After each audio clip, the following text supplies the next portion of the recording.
Hello everyone, I'm Evi and I'm here with Sal Lorai from Service All-Stars.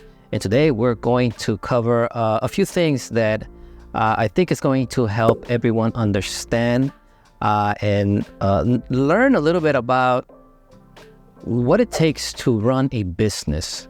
And we're going to cover customer experience and how that helps a business to strive in challenging times. So let's get started. Sal, can you tell us a little bit about, first, a little bit about you, and then a little bit about Service All-Star? Well, I'm a technician turned entrepreneur, so I think a lot of people know that story very well. They can relate with it in our industry. At one point we were working for somebody else, and we decided we wanted to make the big checks. Yeah. And then we realized that the big checks aren't really the big checks. And here we are. So I've been in business with Service All-Stars for 10 years. Actually, this October 1st will be 10 years. So we're really proud of that. We've been through a lot of different phases of the business. We have experienced a lot of growth, a lot of downsizing, and a lot of regrowth. And right. So if you want to know anything about mistakes in business, I think you can tell us. Yeah, I can definitely give you a good idea as to what those mistakes look like and what are the results of those mistakes. But at the same time, I think if I didn't make those mistakes, then I wouldn't be here today. Right. One of the things that you brought up, obviously, it's the ups and downs. And I remember when I met you, you were at and some of these suites, and I think it was in Carson. Correct. Was it Carson? Correct. And I remember you had a big staff, and I know that after that, the second time I saw you were at a different location. What happened from there to, I think it was Wilmington? What happened from, or did you move because it was time to move, or was it because of financial restraints, or what was it? I think we were just looking for to be more streamlined than what we were at that point. But the location, maybe. Yeah, we were in a transition phase of trying to find something a little bit bigger. Yeah. And so then we had to ultimately move to Rancho Dominguez, where we were there for some years. But getting back to, you talking about the big staff, big internal staff doesn't always pay. You kind of realize that, there's a lot of people inside your business that are just wasting time. They're inefficient. Just squeezing you. Yeah, they really don't want, they're very complacent. And it's very hard to gauge internal production. And what I mean by that is that because they're the real overhead of the company. The guys outside in the field, they do what they do, right? They go out, they either go and sell, they go, fix a system, or they'll go and install a system. So their production is very easily gauged, because you know what they need to be producing, on a call-by-call basis, especially if you're running a suite like Service Titan. It can help you understand what they're generating on a per hour basis. But when you get into the internals of the business, the office side, the call center side, it's a little bit harder to gauge. Not to mention your like, let's say your trucks and your equipment. That's a whole different thing, or is it all compact in that same scenario in terms of the overhead? Well, again, the trucks are the trucks, right? I mean, you're gonna, if you got a tech, you need a truck. If you got a tech and you don't have a truck, then you don't. Yeah. So the fuel and the truck. I mean, those are just incidentals to the actual business. So it's not something that you can prevent. I mean, you can go out and buy used trucks, old trucks, and show up to somebody's house looking like Sideshow Bob before bolt hires. But, what's that going to do to the reputation of your company? We got all newer vehicles, wrap vehicles, but getting back to the overhead, the real overhead is inside the office, and you need to really understand who's doing what at all times inside the office and what actually is being produced. I mean, we went from, having an office of, 10 individuals and, paying boatloads of money down to a staff of 3. Wow. And doing more or less the same amount of revenue. So we've become super efficient through the years, just knowing and understanding what production looks like internally. Right. So, I mean, obviously you experience all these things. So if you were to start all over again, would be a millionaire. So what would be the changes that you would have done then, based on everything that you gained throughout the years, or how would you have started if you had this knowledge? I think that I would have set my prices a lot higher than what they were, and I think pricing is definitely key to success, because if you're not charging enough, if you're bottoming out, if you're charging a bottom price, you don't have enough margin built into each and every job. If your technicians are not producing, our billable rate is $250 an hour right now. Wow. So if they're not producing $250 an hour, we're losing. Yeah. And it's not easy, to reach that billing, that rate of 250, but we have to strive for that, because that's where prosperity is for the business.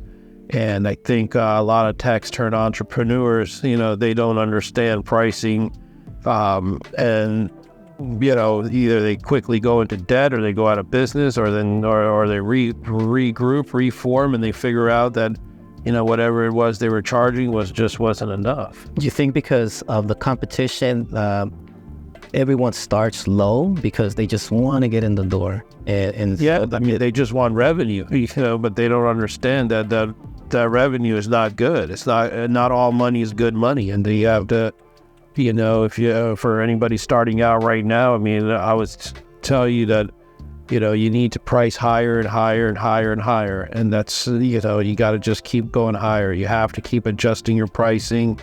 If you're not bringing in 50% gross margin, you're really not making a dent. Mm-hmm. Yeah. You're not making money. I mean, you want a business that has hundreds and hundreds of thousands of dollars in its, if not millions of dollars, depending on how long you've been in business, but you want to have money in the bank. You have to have money in the bank. You cannot operate a business that brings in money on a weekly basis, sends out money on a weekly basis, and it has net zero in a bank account. It just, at that point, you don't have a business. You're just moving money then. You're just a cash register, right? I mean, even a cash register probably has more money than you. And so if you're doing that, you really, and if that's your issue right there, the first thing I would look at is pricing. The second thing I would look at is my production.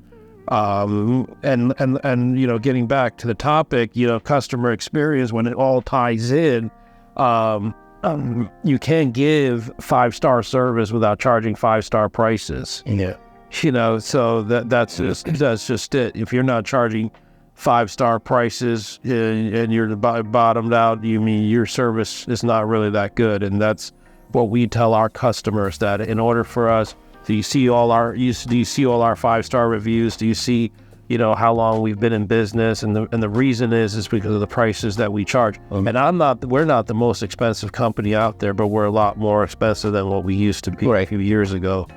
And we're at the point where either they're paying our price and we're giving them a great job with a great product.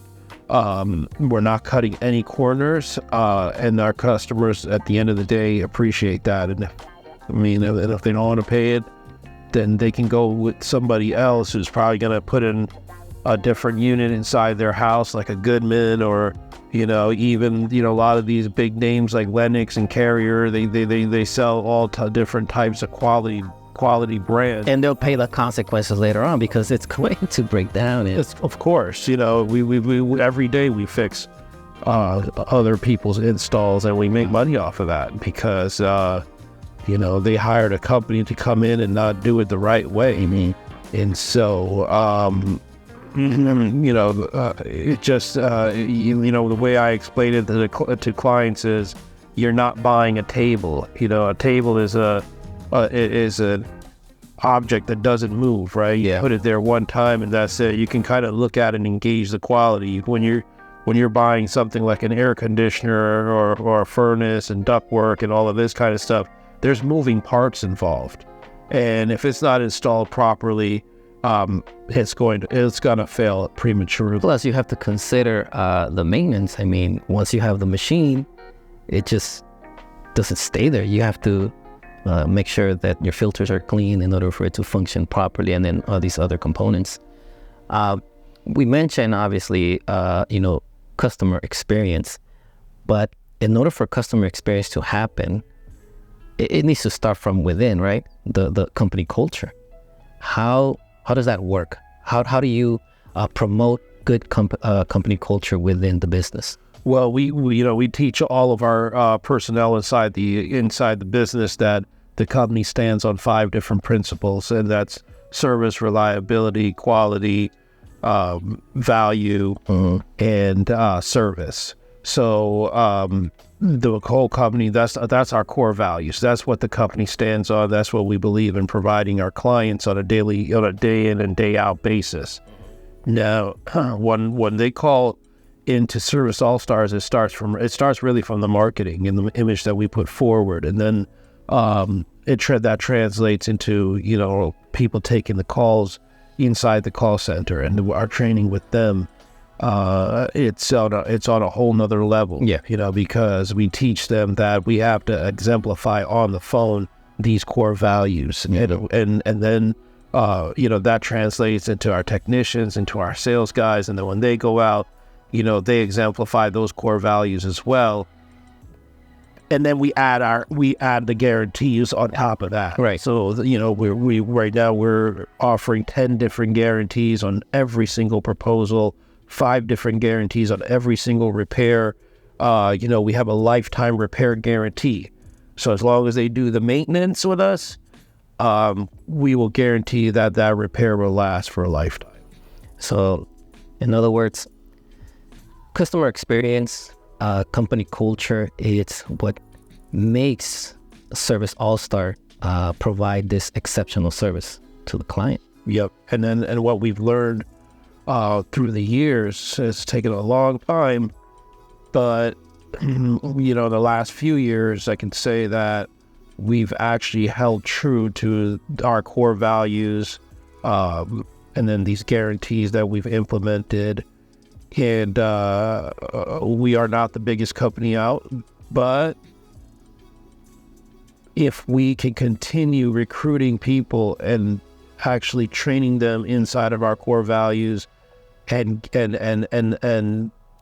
being on the same page together with that, we can grow to exponential numbers. Yeah, that's what I was going to ask you. I mean, how difficult is it to tell someone that's new in the company, and you tell them, okay, these are a set of values. This is what this company is all about. Do they take these values very easily, or do you have difficulties trying to have someone think? Because I know that when someone works for a company, and I'm pretty sure you've come across this all the time, when a newcomer starts working with the companies, sometimes they work based on the description, but they don't go above and beyond. And I believe people that go above and beyond are the ones that take those set of values and become part of the company. So do you have that problem, or have you had, or that's something that you don't come across? I mean, I think everybody that is, we do come across that problem a lot. And, sometimes people understand what we're all about, and sometimes they don't. And if they don't, They leave. yeah, or if we can vet them out and see that, this is not a good fit for us, then we don't even hire them. Years ago, I think what happens with the entrepreneur turned tech is they hire some key people. Those people's performance seems to be good, but it's not good. They're not good for your company culture. They're not good for your clients. They're not good for anybody.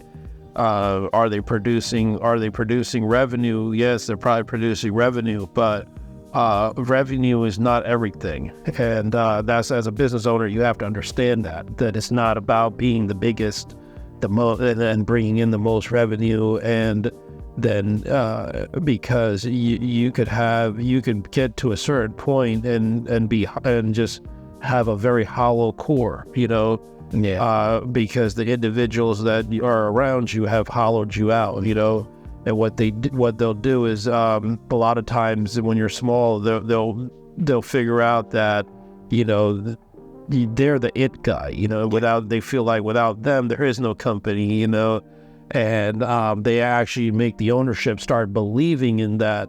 And that happens. I'm sure that happens all the time, and they make them believe that this is true, and it takes a lot, and it took me a lot to wake up and understand that my brand is bigger than any other person inside the company, including myself. And when you realize that, then you have no fear jumping over the ledge and letting these people that have hijacked your business, you have no fear in letting them go, because you know that you can do it without them. And I came to that realization a few years ago, and I'm doing much better without those individuals in my life. So let me ask you this. I know competition is everywhere, right? And sometimes, and I've met many who try to keep, certain information to themselves, and that's fine. But for a newcomer that's coming into the industry, what would you advise them? I mean, because newcomers coming in, but then as a technician, but eventually they turn into, like you said, entrepreneurs, and we know that every year, right? New people come in, but then old people go out. So it's just a cycle. It is. And that's what makes the trade so beautiful. It's like the new generation is always going to take over for the older generation going out, and they're always going to have the same opportunities, and it's pretty interesting, with HVAC. You can actually figure out how many replacements are going to be inside your area. Wow. Yeah, there's formulas for that. And so for a new technician coming in, I think what's key is to add to your company culture, believe in the company that you work for, because if you're just, you definitely, there's a radio station called YFM, what's in it, or WFM, what's in it for me. Right. But and that's just part of it, right? You need to go beyond, what's in it for you, because, if you're just there for a paycheck, there's no value. There's no value. There's no growth. You're gonna, and the company, everybody's gonna suffer in that kind of mindset. So I think for a new technician coming in, they need to go and focus on their mindset. They need to really get in tune, like where is your mind at, right? You need to have goals. You need to have, you need to set those goals. You need to achieve and exceed those goals on a daily, monthly, and a yearly basis. Right. Because if you're just operating without any of that in mind, time goes quick, and you'll find yourself in the same position, or maybe out of the whole trade scenario real quick, and maybe not. Maybe you'll stay in the same position for 20 years. I've had guys come and say, hey, I got 20 years worth of HVAC experience, right? So I used to hire these guys, and they're like, oh yeah, you got 20 years, come and work for you, right? So quickly I found out that, you were in the business, or you were in HVAC trade for 20 years, or you've been a plumber for 20 years, whichever one, but what were you doing for those 20 years? Because when you came to work for me, you knew absolutely nothing about how to change a filter. So you were doing maintenance, and I quickly found out, like, just because they have 10, 15, 20 years in the business doesn't mean they know HVAC, right? They may know a portion of it, which might be they know the maintenance portion of it, but then you take them and put them in an install position, and they do a horrible job. Right. So time is not everything in the trade. I think individual growth is worth more than time. Right. Because you could take two people and they could have 3 years in the trades, and one person would have excelled further than another person. Yeah, that makes sense. Now, before we conclude, I know that customers are always important in every business. It doesn't matter what industry. Without them, there is no business, right? So what would you tell to new customers, potential customers, and your current customers, why Service All-Star is the choice versus the rest, right? Because I know that there's better known companies out there, but and this is my opinion, I feel that sometimes when they get too big, they forget about the root of everything, those beginnings, and so now customers end up being just a number. Yeah, I think number one thing is that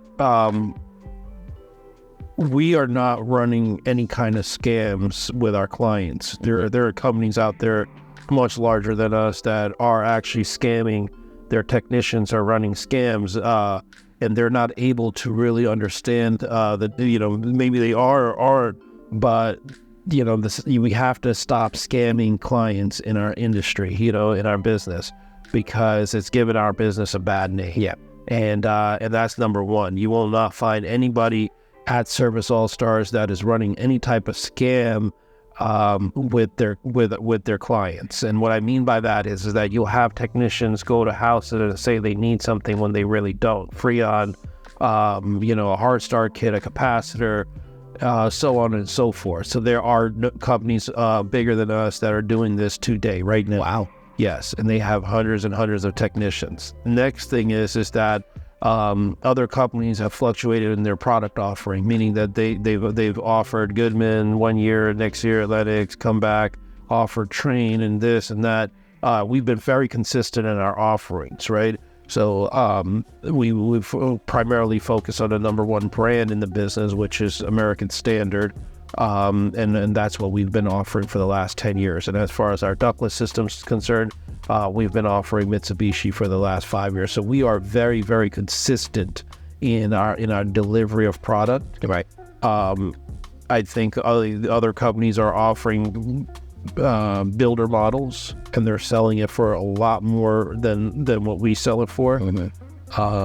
Which I mean, if brand identity is everything for you, then so be it. But for us, it's I'm talking about the client perspective. They buy into, I guess, the branding of these companies, and they don't really look at what they're really getting. Yeah. And so with us, we educate our clients. So we, one of our steps is that we'll take them through the comfort review survey, mm-hmm. which will educate the client into what they're buying. Because when it comes to an HVAC purchase, most clients do not understand what they're buying. And that's why it's so easy for them to go and put Mr. Cool in their house and put Pioneer and all these other different types of what I call knockoff mini splits that are going to last them 3 to 5 years, but their investment is not protected, right? Yeah. And what happens is that they'll go ahead and have this installed in their home by a sideshow Bob type of installer. Yeah. That'll cut all the corners in the world to make a buck. And then, like I said, their investment is not protected. The machine may last them 3 years, 4 years, and then they lose their entire investment. because nobody took the time to really educate them on what's inside the box. So everybody looks at HVAC and they're like, okay, the outdoor unit's a box, the indoor unit's a box. They're not boxes. And they just think it's just there's components inside, right? There's components inside, and each product offering has different technology and components built into it. And we've done the research for our clients, and we offer them the best. And through our guarantees, their investment is protected. And I can't say that for other companies that they deal with, that their actual investment is protected. Right. So just through our lifetime craftsmanship guarantee will protect their investment. Our test drive guarantee was a protection for their investment. Yeah, I know that's huge with Service All-Star. I know. And we have a no lemon guarantee that will protect their investment as well. So that's what we're all about. We offer better labor warranties. Most companies are at 1 or 2 years, and we start at 3 years, and we can, on some product offerings, we even go up to 6 years. All right. Well, thank you, Sal, for spending some time with us. I know you have a very busy schedule. And again, this is something that we thought it was important to share, since Block Marketing works with the HVAC industry. And having to know a little bit about our clients' background helps us to determine how we can help as well. And I hope that this information was insightful, not just to potential customers, but also to newcomers into this industry, what to expect. And sometimes it's always good to hear the experience of someone else to help you get going on the new company. Well, as always, we hope this was very informative, and don't forget to click that like button if you think this, click it or smash it if you think this information was helpful, and don't forget to subscribe. And we hope again that this helped make you guys think about this industry. Yeah, thank you for having us. Bye-bye.